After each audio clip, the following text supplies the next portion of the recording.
Virginia is now one of the many states seeing more cases of COVID-19 pop up. Here's a look at the latest numbers from the Virginia Department of Health. Officials reported more than 900 new positive cases in the last 24 hours. That brings the total to 167,754 positive cases in Virginia since the pandemic began in March. That's more than 3,400 deaths statewide blamed on the virus. Meanwhile, hospitals across the Commonwealth are treating currently 900 infected patients right now, but more than 19,000 others have been treated for the illness and released. The Richmond-Henrico Health District is continuing its free coronavirus testing events this week, including one later this afternoon. They're holding an event at Diversity Richmond from 4 to 6 p.m. But first, you do need to call the hotline. Their number is 804-205-3501. That's what you need to call in order to set up an appointment. And there's another free clinic on Thursday at St. Paul's Baptist Church North on Creighton Road. That will go on from 10 a.m. until noon. Henrico County has a new police chief, as you know, and later today you can get to know him a little better. Chief Eric English will be appearing at a community conversation meeting this evening at Varina High School. The Varina District Supervisor will also give updates on voting in the November election and how the county is handling the coronavirus pandemic. That meeting starts at 6:30, and if you do plan to go, you need to bring a facial covering and submit to a temperature check before being allowed to enter the auditorium. The event is also being streamed on the county's YouTube channel. Earlier this month, Henrico County Public Schools sent a survey to parents about a return to class, and now those results are in. That survey found the majority of Henrico families are not ready to send their children back to the classroom. However, most full-time Henrico County employees are ready to return. The questionnaire offered 3 potential in-person learning models for the second 9 weeks of school, all of which included a fully virtual option. Parents were asked a series of questions, including would their student attend school in person, and if so, would they need transportation? The majority said they would like to continue with virtual learning for now. But 75% of the staff members who responded said they would like to return to schools in person on November 16th. Tonight from 6 to 8 p.m. there will be a listening town hall where you have an opportunity to voice your thoughts on the next 9 weeks of school in Henrico County. You can also view that event on the Henrico Schools website. The board is then set to adopt a plan at its Thursday meeting after receiving recommendations from the Health Committee. Well, Election Day is coming up, and Virginians will have more to decide on than just the next president or senators. An amendment that could redraw voting districts is also up for consideration. Your ballot will include a question asking whether an amendment establishing a redistricting commission should be added to Virginia's Constitution. The redistricting commission would be a group of 16 people who draw the state's congressional and legislative district lines. That's currently done by the General Assembly. 8 commissioners would be legislators, half Democrats, half Republicans, from the House of Delegates and the Senate of Virginia.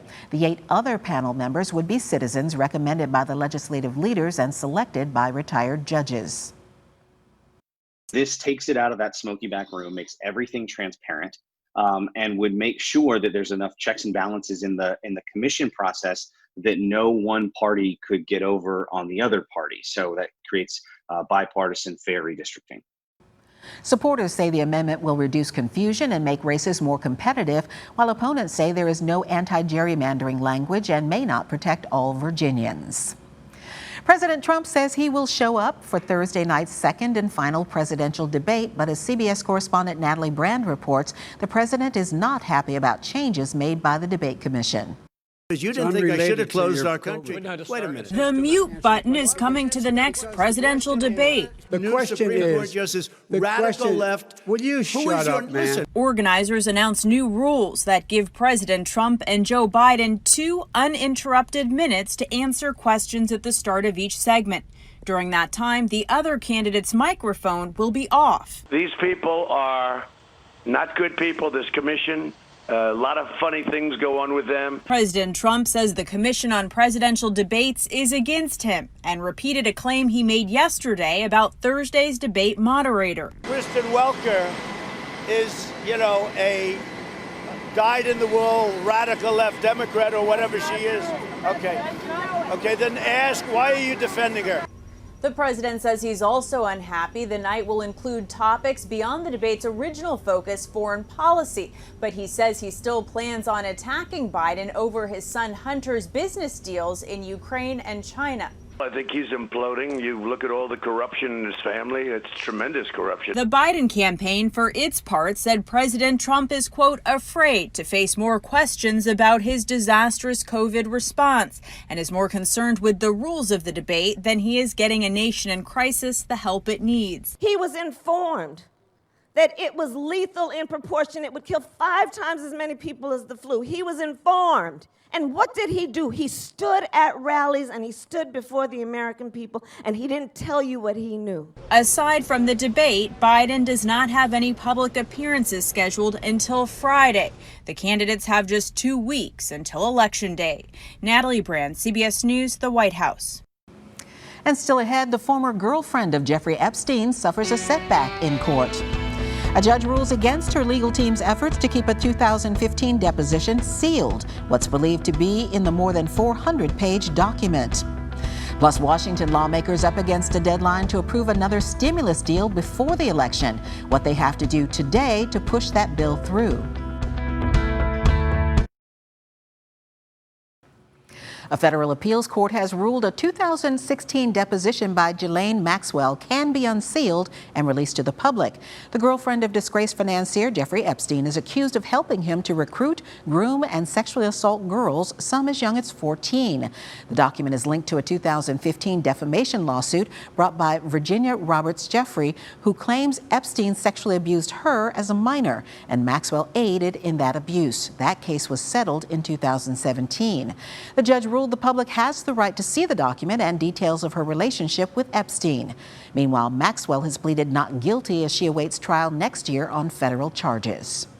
Today is the deadline for Washington lawmakers to determine whether you see a new COVID relief bill before Election Day. House Speaker Nancy Pelosi set the deadline for Republicans and Democrats to strike that deal. Both sides have been struggling to agree on a price tag for the benefits you would see out of the legislation. Pelosi says without at least a verbal agreement today, it will be unlikely a deal will go through before the election, which would then push the potential aid to next year. Word that lawmakers are getting close to another stimulus deal is pushing Wall Street stocks higher so far today. Let's take a look at the midday numbers. The Dow has picked up 192.5 points at 28,389. The Nasdaq is up 74 at 11,552. And the S&P 500 is up 25 points at 34.52. And we'll have the day's closing numbers for you later on the CBS 6 News at 5:30. Firefighters in Colorado are battling 2 wildfires, including the largest in the state's history, and they say it could be weeks before those fires are put